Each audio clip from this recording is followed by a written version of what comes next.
Matatapos na naman tong taon na to, baka gusto mong ialis kahit kaunti yung mga stress in life mo. Hay nako, tara na at magdagat tayo. Tara na kasi, magdagat tayo. Huwag kang mag-alala, maganda dito. Mapapagod ka man sa gala na to, pero masaya. Magkaka-sunburn ka man, pero masaya. At take note, makakapag-uwi ka pa ng panghilod mo, kahit ilan pa. Kaya tara, dagat tayo.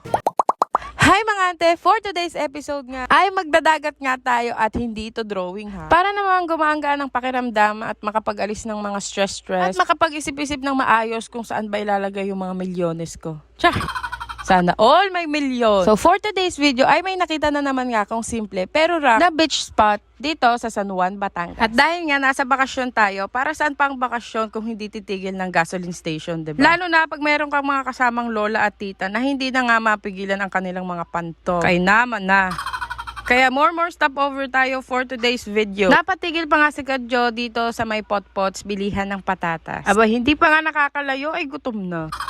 Nakarating na nga kami dito sa Batangas, sakto naman at meron kaming nadaan ng 7-Eleven. Naghahanap nga ako ng tonic water kasi ihahalo siya ni ate sa martini. Wala nga akong nakita kaya yung Gatorade na lang na electrolyte yung nabili ko kasi halos parehas lang naman sila. Nagbili nga din kami ng cake para sa mga may birthday ng month na ito na kasama namin. Bago ka nga makarating sa beach na pupuntahan mo, kailangan mong dumaan dito sa Municipal Tourism Reception Area o yung lugar kung saan magbabayad ka ng tinatawag nilang ecological fee. 20 pesos per head nga lang to, adult only. Dapat din nakapag-book ka na ng pupuntahan mo kasi tatanungin ka nila kung saan. Kailangan mo din talagang dumaan at magbayad doon kasi kukuhain yun doon sa beach na pupuntahan mo. Tignan nyo nga si Ashiko at feel na feel mo talagang excited siya sa gala namin. After nga naming magbayad ay dumiretso na nga kami doon sa contact ko sa Laia. Quick story time lang. Hay nako, hindi ko na nga na video. Alam nyo ba? Na sobrang nakaka-stress yung nakausap ko. Nakita ko kasi siya sa group ng Laia Beach. Yung mga agent na nagpaparent ng bahay. Marami rin naman siyang naalok sa akin. Tapos ang tanong ko lagi sa kanya kung beachfront ba. Yung parents kasi namin gusto nila ng beachfront na room para nakikita daw nila yung mga apo nila na naliligo at nagpe-play sa buhangin sa dagat. Hindi sa maarte sila sa room pero almost 5 years ata na hindi sila nakapagdagat kasi busy sila lagi sa bahay. Tapos mas pinipili nga nilang magtipid kasi nga napakamahal na nga ng mga bilihin ngayon, 'di ba? Anyway, dahil ngayon na nga lang uli kami lalabas at magbe-beach. Eto nga sila mama, gusto talaga nila ng beachfront. Yung nakausap ko naman, lahat ng tanong ko sa kanila, kung beachfront ba yung pinapakita niya. Sa tatlong pinakita niya, lahat yon sabi niya ay beachfront. Di kami naman ay excited na dumating. Pagkarating nga namin ako, sinasabi ko sa inyo, hindi na ako nakapag-video. Sobrang stress talaga kasi hindi siya beachfront, tapos parang panglimang bahay pa siya sa may likuran, tapos sobrang sikip, walang parking. Nakapag-down pa naman kami sa kanya ng 1K. Buti 1K lang kasi hindi mo na nga makukuha yun pagka nag-down ka na. Anyway, habang ako nga ay nakikipag-usap dun sa agent, eto nga si ate ko ay naghahanap na ng malilipatan namin. Nag-post nga lang siya sa group ng Laia at wala pang 5 minutes, meron nang nag-reply sa kanya. Sakto nga, itong inialok sa kanya ay nasa Hugum din sa San Juan. Ito nga yung sign na makikita nyo pag pumasok kayo sa property nila. Apat nga yung pwede nyong pagpilian na tuluyan dito. Yung Big A, Katniss, Keplers, tapos yung Marmel. Sobrang secure at ang lawak nga ng parking nila dito. Nung nakita ko nga yung sign, sabi ko kay ate, nakausap ko na sa Facebook yung ibang beach house na nandito. Hindi ko lang kasi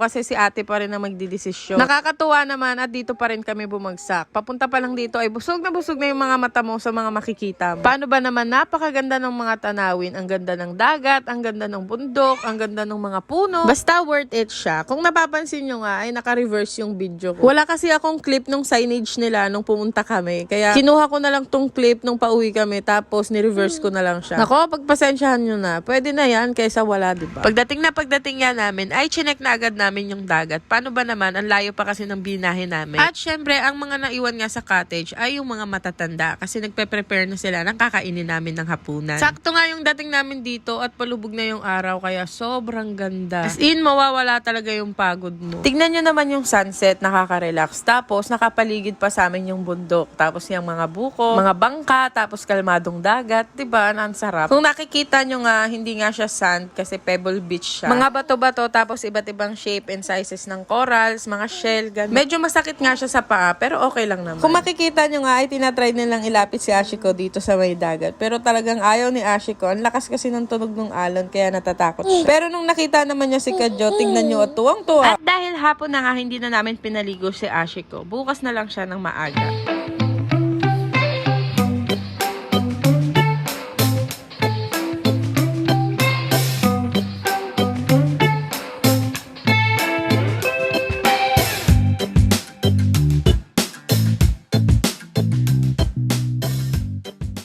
on mga ante, dito nga po kami nagstay sa may Kepler's Beach House. Sa kanila nga tong 4 na kubo. Tapos yung isa pa namin pinagstayan, yung bahay sa tabi niya. Eto nga si Ashiko at pinabayaan na naming maglaro ng mga bato para naman mag-enjoy din siya. Eto nga si Tito Willie, hindi siya namigay ng jacket for today kasi nag-iihaw siya.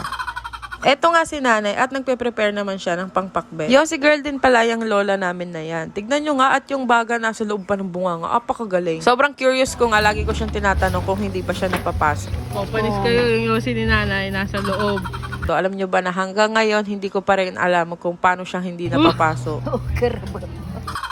Tumulong na nga rin yung iba ko pang tito at pinsan sa pagpe-prepare ng aming kakainin. Meron nga rin kaming dalang tilapia at saka tuna. Anyway, itutur ko nga kayo dito sa Kepler sa pinagstayan namin. Simpleng tour lang naman to. Meron silang 4 na kubo. Tapos, ang kinaganda dito sa Kepler's, magkabila ang side. Alam nyo ba na merong kitchen tsaka bathroom. Yung dalawang ang kubo dito, parehas na may room. Dito nga pala kami nagstay sa pupuntahan ko. Kita nyo naman na dito pa lang sa labas, meron na kagad na 2 electric fan. Tapos, nakakagulat yung loob kasi napakaganda, ang cute-cute niya. Simple lang siya pero ang linis, ang ayos, ang aliwala sa mata. Ang ganda-ganda din pala ng mga bedsheets nila. Meron na nga rin palang aircon tong kubo nila. O diba kahit nasa beach ka, hindi ka maiinitan. Tapos meron nga rin pala silang attic dito. Meron din ditong isang bed na queen size or double bed ba to. Tapos may sarili rin niyang electric fan. Sobrang hindi kayo titipirin sa electric fan, huwag kayong mag-alala. Dito naman sa bahay sa likod na na-rent din namin, meron siyang sariling veranda. Tingnan nyo, ang dami yung pwedeng upuan.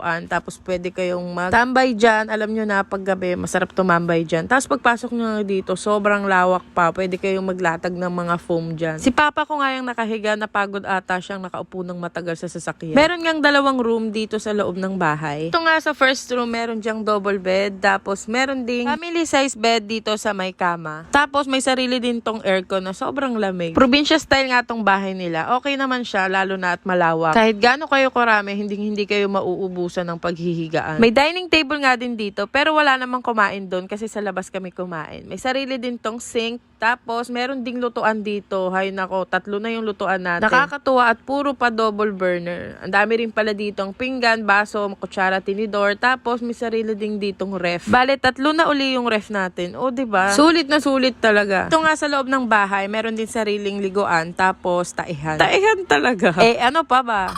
Punta naman tayo dito sa isa pang room kung saan nagstay sila mama, kasama nila sila lola. Dito naman merong double deck pero family size yung baba. Tapos meron ding double bed sa sahig. Meron nga din tong sariling aircon kaya sobrang lamig. Ang sarap talagang matulog. Tapos meron pang 2 family size na bed. Naku, talaga naman ako ito ang tuwa nung nakita ko at maraming ang pwedeng tulugan. And that's it mga ante. Syempre meron pa tayong part 2 kaya comment for part 2. Bye!